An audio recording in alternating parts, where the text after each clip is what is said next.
ನಿಮ್ ಸಮಸ್ಯೆ ಏನು ಅಂತ ಹೇಳಿ. ನೋಡಿ ಸ್ವಾಮಿ, ಇವಳು ನನ್ನ ಸೊಸೆ, ಬಡವ್ರ ಮನೆ ಹುಡುಗಿ. 10,000 ಹಾಕಿ 10,000 ರೂಪಾಯಿ ಖರ್ಚು ಮಾಡಿ ನನ್ನ ಮಗನಿಗೆ ಮದ್ವೆ ಮಾಡ್ಕೊಂಡು ಬಂದೆ.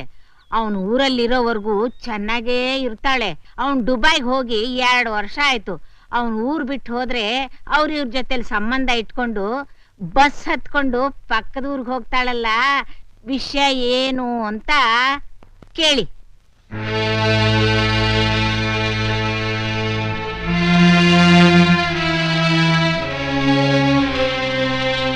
ಇವಳ ವಿಷಯ ಎಲ್ಲ ದುಬೈನಲ್ಲಿರೋ ನನ್ನ ಮಗನಿಗೆ ಗೊತ್ತಾಗಿ 1 ವರ್ಷದಿಂದ ಇವಳಿಗೇನು ಕಳಿಸ್ತಾ ಇರ್ಲಿಲ್ಲ.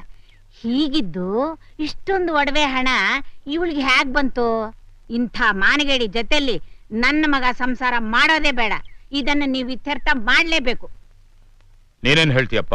ನಮ್ಮ ಅಮ್ಮ ಹೇಳಿದ್ದೆ ಸರಿ. ಇದಕ್ಕೆ ನೀನೇನ್ ಹೇಳ್ತೀಯಮ್ಮ? ಅದೇನ್ ನಡೀತು ಅಂತ ಆ ದೇವ್ರಿಗೆ ಗೊತ್ತು. ನನ್ ಗಂಡ ಚಿನ್ನದಂತ ಮನುಷ್ಯ. ಎಲ್ರೂ ಸೇರಿ ಅವ್ರ ಮನ್ಸನ್ ಕೆಡ್ಸ್ಬಿಟ್ಟಿದ್ದಾರೆ. ನಮ್ಮಿಬ್ರನ್ನು ಒಂದಾಗೋಕೆ ಬಿಡಲ್ಲ ಅಂತಾರೆ. ಗಂಡ ಹೆಂಡತಿ ಮಾತಾಡ್ಕೋಬೇಕಾದ ವಿಷಯನ ಈ ಪಂಚಾಯತ್ಯಾಗ ಮಾತಾಡಕ್ ನನ್ಗೆ ಇಷ್ಟ ಇಲ್ಲ. 5 ನಿಮಿಷ ಅವಕಾಶ ಕೊಟ್ರೆ ಎಲ್ಲ ವಿಚಾರನೂ ಹೇಳ್ಬಿಡ್ತೀನಿ. ಯಾಕೆ? ಊರಿನ ಜನನ್ನೆಲ್ಲ ಹೊಲ್ಸ್ಕೊಂಡು ನೀನು ಬುಟ್ಟಿಗೆ ಹಾಕೊಂಡಿದ್ಯಲ್ಲ, ಹಂಗೆ ನನ್ನ ಮಗನ್ ಬುಟ್ಟಿಗೆ ಹಾಕೋಬೇಕು ಅಂತಲಾ? ಇಲ್ಲಿ ಈ ಹುಡುಗನ ಸ್ನೇಹಿತರು ಯಾರಾದರೂ ಇದ್ದಾರಾ? 1 ನಿಮಿಷ ನನ್ನ ಜೊತೆ ಬನ್ನಿ. ಅಮ್ಮು, ನೀವು ಆ ಹುಡುಗನ ಸ್ನೇಹಿತರು? ಹೌದು ಸರ್. ಅವರಿಬ್ಬರ ಬಗ್ಗೆ ನಿಮ್ಮ ಅಭಿಪ್ರಾಯ ಏನು? ಆಕೆ ತುಂಬಾ ಒಳ್ಳೆ ಹುಡುಗಿ ಸರ್. ಅವನೇ ಸರಿ ಇಲ್ಲ ಸರ್. ಅವನು ಈ ಊರಾಗ ಸಂಪಾದನೆ ಮಾಡ್ತಿದ್ದಾಗ ಇಬ್ರು ಚೆನ್ನಾಗೇ ಇದ್ರು ಸರ್. ಅವ್ನ್ ಯಾವಾಗ ದುಬೈಗೆ ಹೋಗಿ ಸಂಪಾದನೆ ಮಾಡಕ್ ಶುರು ಮಾಡಿದ್ನೋ ಇಲ್ವೋ, ಅವ್ರ ತಾಯಿಗೆ ಬುದ್ಧಿ ಬದಲಾವಣೆ ಆಗ್ಬಿಟ್ಟಿದೆ ಸರ್. ಯಾಕೆಂದ್ರೆ ದುಬೈ ಗಂಡು ನೋಡಿ ಒಳ್ಳೆ ವರದಕ್ಷಿಣೆ ಬರುತ್ತೆ ಅಂತ. ಅದಕ್ಕೆ ಸರ್ ಆ ಮುದುಕಿ ಬೇರೆ ಹೆಣ್ಣು ನೋಡ್ತಾ ಇದ್ದಾಳೆ. ಸರಿ,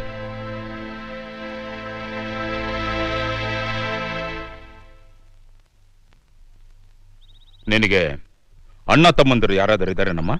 ನನಗೆ ಯಾರೂ ಇಲ್ಲ. ನಾನು ಅನಾಥೆ. ಅದಕ್ಕೆ ಎಲ್ರೂ ಸೇರಿ ನನ್ ಮೇಲೆ ಇಲ್ದಿರೋ ಅಪವಾದ ಹೊರಿಸ್ತಿದ್ದಾರೆ. ಬಿಕನಾಸಿ ಬೇವರ್ಸಿ. ಸರಿ, ನನ್ನನ್ನೇ ನಿನ್ನ ಅಣ್ಣ ಅಂತ ತಿಳ್ಕೊಳಮ್ಮ. ಇವರೆಲ್ರ ಮುಂದೆ ಹೇಳಕ್ಕಾಗ್ದಿರೋ ವಿಷಯನ ನನ್ನ ಹತ್ರ ಹೇಳಮ್ಮ.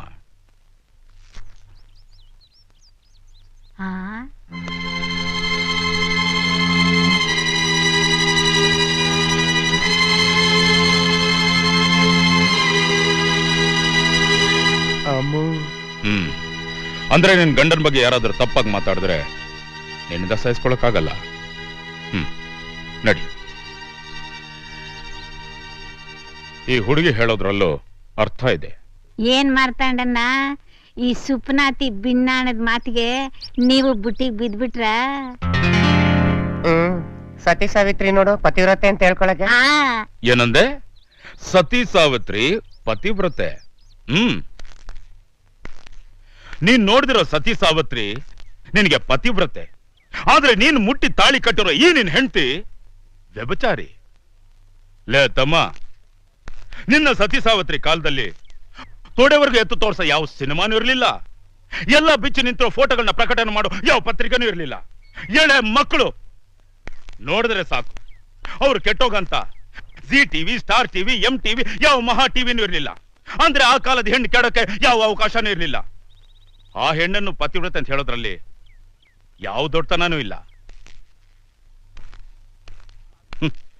ಆದ್ರೆ ಈ ಕಾಲದ ಹೆಣ್ಣು ಬೆಳಗಿನ ಜಾವ ಎದ್ದು ಕಿಟಕಿ ತೆಗೆದು ನೋಡಿದ್ರೆ ಸಾಕು ಅವಳು ಮನಸ್ಸು ಕಡ ಅಂತ ಎಲ್ಲಾ ವಾತಾವರಣನೂ ಇದೆ. ಆದ್ರೆ ಅದಕ್ಕೆಲ್ಲ ಮನಸ್ಸು ಕೊಡದೆ, ಯಾವ ಜಾಗನೂ ಕೊಡದೆ, ತನ್ನ ಗಂಡ ಚೆನ್ನಾಗಿರ್ಲಿ ಅಂತ ವರ್ಷಾನುಗಟ್ಲೆ ವ್ರತಗಳನ್ನ ಮಾಡ್ಕೊಂಡಿರ್ತಾರಲ್ಲ ನಮ್ ತಾಯಂದ್ರು, ನಮ್ ಹೆಂಡತಿಯರು, ನಮ್ ತಂಗಿಯರು, ಅವರೇ ಕೊಡೋ ನಿಜವಾದ ಪತಿವ್ರತರು. ಹಾಗೇಳೋಣ, ಬುದ್ಧಿ ಇಲ್ದಿರೋ ಇಂಥವ್ರಿಗೆ ಚೆನ್ನಾಗಿ ಅರ್ಥ ಆಗ್ಲಿ. ಹೌದೌದು, ಇವಳೊಬ್ಳು ಬಾಕಿ ಇದ್ಲು ನ್ಯಾಯ ಹೇಳೋದಕ್ಕೆ. ಮುಚ್ಚೆ ಬಾಯಿ ಸಾಕು. ಅವಳ ಬಾಯಿ ಮುಚ್ಚು ಅನ್ನಕ್ಕೆ ನೀನೇ ಅವಳೆ. ಮುಚ್ಚೆ ಬಾಯಿ. ನಾನು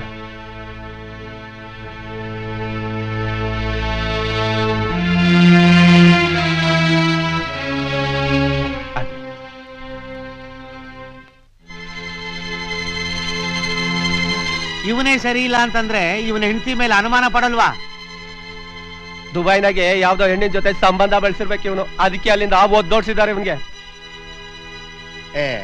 ಹೋಗಿ ಹೋಗಿ ಹುಡುಗಿರ ವಿಷಯದಲ್ಲಿ ಅವನ್ನ ಕೇಳಿತೀರ ಬಿಡ್ರೋ. ಅಲ್ಲ ಅದೇನ್ ಹೇಳ್ತಿದ್ರೋ ನೀವು? ಹೆಣ್ಣಿನ ಬಗ್ಗೆ ಕೇಳ್ಬೇಕು ಅಂತಂದ್ರೆ ಒಬ್ಬ ಗಂಡಸನ್ ಕೇಳಿದ್ರೆ ಆಯ್ತು ಬಿಡೋ. ಹಾಗಾದ್ರೆ ಇವನ್ ಗಂಡ್ಸಲ್ಲ ಅಂತೀಯ? ಅಯ್ಯೋ ಪಾಪಿಗಳ, ಇಲ್ದಿರೋದನ್ನೆಲ್ಲ ಹೇಳಿ ಯಾಕೆ ನನ್ನ ಹೊಟ್ಟೆ ಉರಿಸ್ತೀರಾ? ಅಣ್ಣ, ನನ್ ಗಂಡನ್ ಜೊತೆ ನಾನು ಸೇರಿಸ್ಲಿಲ್ಲ ಅಂದ್ರೆ ನಾನ್ ನೇಣ್ ಹಾಕೋತೀನಿ ಎಂದೆ. ಅದಕ್ಕೆ ಈ ಊರಿನ ಜನ ನ್ಯಾಯ ಮಾಡಕ್ಕಾಗ್ದೆ ನಿಮ್ಮನ್ನ ಇಲ್ಲಿ ಕರ್ಸಿದ್ರು. ನನಗೆ ನಿಮ್ಮಿಂದಲಾದ್ರೂ ನ್ಯಾಯ ಸಿಗುತ್ತೆ ಅನ್ಕೊಂಡಿದ್ರೆ ನೀವು ನನ್ ಗಂಡನ ಮೇಲೆ ಯಾರ್ಯಾರನೋ ಎತ್ ಕಟ್ಟಿ ಅವ್ರನ್ನ ಹೀನವಾಗಿ ಕಾಣ್ತಿದ್ದೀರಾ.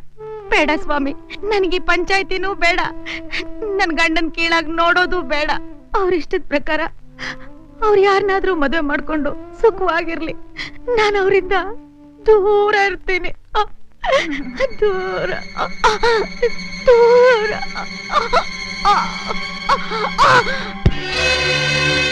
ಅಮ್ಮ ಪಾಪನಮ್ಮ.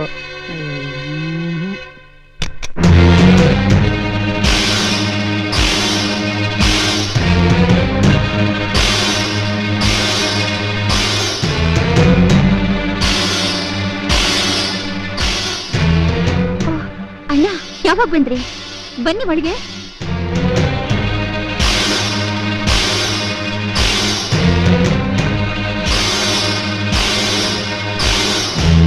ಎಲ್ಲಿ ನಿನ್ ಗಂಡ? ಪಕ್ಕದವ್ರ ಪಂಚಾಯತಿಗೆ ಹೋಗಿದ್ದಾರೆ. ಇನ್ನೇನ್ ಬರೋ ಹೊತ್ತಾಯ್ತು. ಬನ್ನಿ ಅಣ್ಣ, ಊಟ ಮಾಡಿ. ಈ ಹುಡುಗಿ ಹಸಿವಿನಿಂದ ತುಂಬಾ ಸುಸ್ತಾಗಿದ್ದಾಳೆ. ಮನಸ್ಸಿನಲ್ಲಿ ಏನೋ ಚಿಂತೆನೂ ಇಟ್ಕೊಂಡಿರೋ ಹಾಗಿದೆ. ಚೆನ್ನಾಗಿ ತಿಂದು ಕಣ್ತುಂಬಾ ನಿದ್ದೆ ಮಾಡಿದ್ರೆ ಸರ ಹೋಗ್ತಾಳೆ.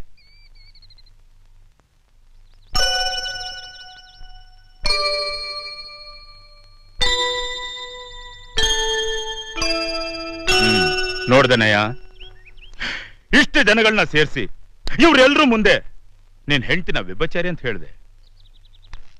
ಅದೇ ನಿನ್ನನ್ನು ನೋಡಿ ಒಂದೇ ಒಂದು ಮಾತು ಹೀನವಾಗಿ ಆಡಿದ್ದಕ್ಕೆ ಆಕೆಯಿಂದ ಸಹಿಸ್ಕೊಳಕ್ಕಾಗ್ಲಿಲ್ಲ. ಅದೇ ಕಣೆ ಆ ಹೆಂಡತಿ, ನೀನೇನೋ ದೊಡ್ಡದಾಗಿ ದುಬೈಗೆ ಹೊಟ್ಟೋದೆ, ದುಡ್ಡು ಕಳಿಸ್ಲಿಲ್ಲ. ನೀನ್ ಹೆಂಡತಿಗೆ ತಿನ್ನೋಕ್ ಅನ್ನ ಇಲ್ದೆ, ಹಾಕೊಳಕ್ ಬಟ್ಟೆ ಇಲ್ದೆ, ಅವಳ ಸ್ಥಿತಿ ನೋಡ್ಬಿಟ್ಟು ಬಾ ನಾನ್ ನಿನ್ನ ನೆಟ್ಕೋತೀನಿ, ನಿನ್ ಗಂಡ ನಿನಗೆ ದುಡ್ಡು ಕೊಡಲ್ವಾ, ನಾನ್ ನಿನಗೆ ದುಡ್ಡು ಕೊಡ್ತೀನಿ ಅಂತ ಯಾವನಾದ್ರೂ ಹೇಳ್ಬಿಡ್ತಾನೋ ಒಂದೇ ಒಂದು ಭಯಕ್ಕೋಸ್ಕರ, ಒಂದೇ ಒಂದು ಕಾರಣಕ್ಕೋಸ್ಕರ ಬಸ್ ಹತ್ತಿ ಪಕ್ಕದೂರ್ಗೆ ಹೋಗಿ ದುಡ್ದು ನ್ಯಾಯವಾಗಿ ಸಂಪಾದನೆ ಮಾಡಿ ನಿನ್ನ ಮರ್ಯಾದೆ ಉಳಿಸಿದ್ಲು. ಗೊತ್ತಾಯ್ತಾ? ಏನಮ್ಮ, ಏನಂದ್ರಿ?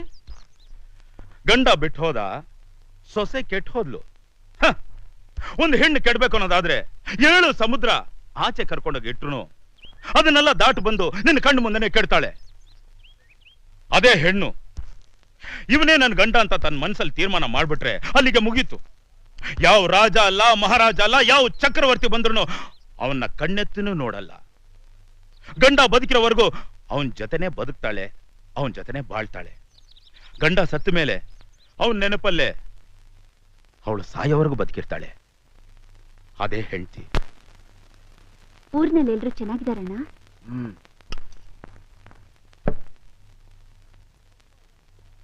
ಅಪ್ಪ ಹೇಳಿದ್ರು ಅಮ್ಮ ಹೇಳಿದ್ರು ಅಂತ ನೀನ್ ಹೆಂಡತಿನ ಸಂದೇಹ ಪಟ್ಟೆ ಅಲ್ಲ. ಈ ನಿಮ್ಮಪ್ಪ ಅಮ್ಮ ಬಂಧು ಬಳಗ ಎಲ್ಲ ನೀನ್ ಸಾಯ್ತಿಯಲ್ಲ, ಆ ಒಂದು ದಿನ ಮಾತ್ರ ನಿನಗೋಸ್ಕರ 10 ಕರೆದು ಕಾರ್ಯ ಮುಗಿಸಿ ನಿನ್ನ ಮರ್ತೋಗ್ತಾರೆ. ಗಂಡ ಸತ್ತ ಕ್ಷಣದಿಂದ ತನ್ನ ಎಲ್ಲಾ ಸುಖಗಳನ್ನು ತ್ಯಾಗ ಮಾಡಿ ಅವಳ ದೇಹ ಮಣ್ಣಾಗಿ ಸೇರೋವರೆಗೂ ದುಃಖ ಪಡೋ ಒಂದೇ ಒಂದು ಜೀವ ಹೆಂಡತಿ.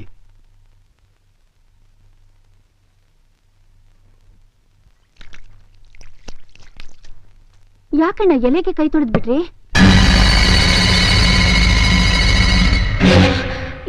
ಏನಣ್ಣ ಇದು?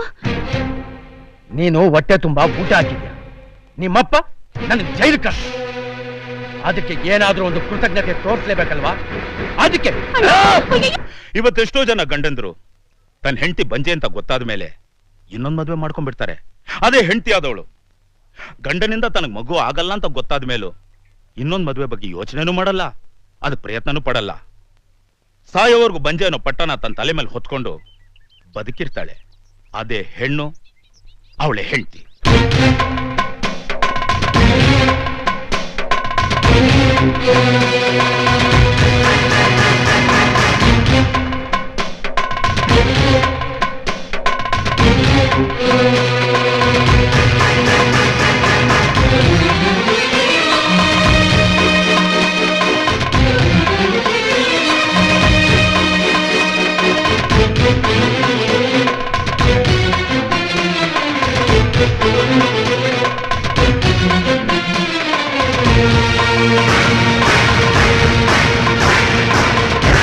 ಇನ್ನೊಂದ್ ಜೊತೆ ಯಾಕಮ್ಮ ಬಾಳ್ತಿದ್ಯಾ ಅಂತ ಹೇಳ್ಬಿಟ್ಟು ಅವ್ರ ಅಪ್ಪ ಬಂದು ಕರೆದಾಗ ನನ್ನನ್ನು ಕಿತ್ತು ಬಿಸಾಕ್ಬಿಟ್ಟು ಅವ್ರ ಅಪ್ಪನ ಜೊತೆ ಹೋಗಿ ಮಹಾರಾಣಿ ತರ ಬಾಳ್ಬೋದಾಗಿತ್ತು.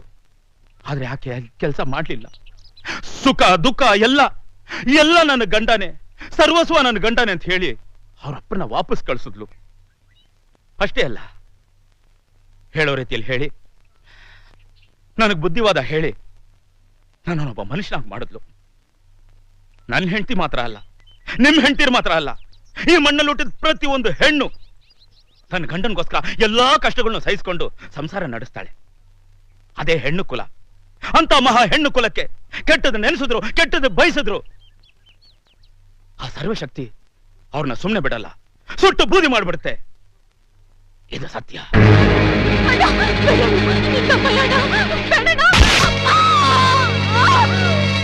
ಅಣ್ಣ, ನನ್ ಕ್ಷಮಿಸಿ. ಇನ್ಮೇಲೆ ನಾನು ಹೆಂಡತಿ ಜೊತೆ ಬಾಳ್ತೀನಿ. ಬಮ್ಮ, ದೇವ ನಿಮ್ಮನ್ನ ಚೆನ್ನಾಗಿಟ್ಟಿರ್ಲಿ. ಹೊರಡಿ. ಅಣ್ಣ, ನನ್ನನ್ನು ಕ್ಷಮಿಸಿ. ಹೆಣ್ಣು ಕುಲದ ಮಹತ್ವದ ಬಗ್ಗೆ ಎಲ್ಲರ ಮನಸ್ಸಿನಲ್ಲೂ ಉಳಿಯೋ ಹಾಗೆ ಮಾಡಿದ್ರಿ. ಅವಳು ಬರೀ ನನ್ನ ಸೊಸೆ ಅಲ್ಲ, ನನ್ನ ಮನೆ ಭಾಗ್ಯಲಕ್ಷ್ಮಿ. ನಿಮ್ಮ ಹೆಂಡತಿ ಮಕ್ಕಳನ್ನ, ನಿಮ್ಮನ್ನ ದೇವರು ಸುಖವಾಗಿಟ್ಟಿರ್ಲಿ. ಆಯ್ತಮ್ಮ.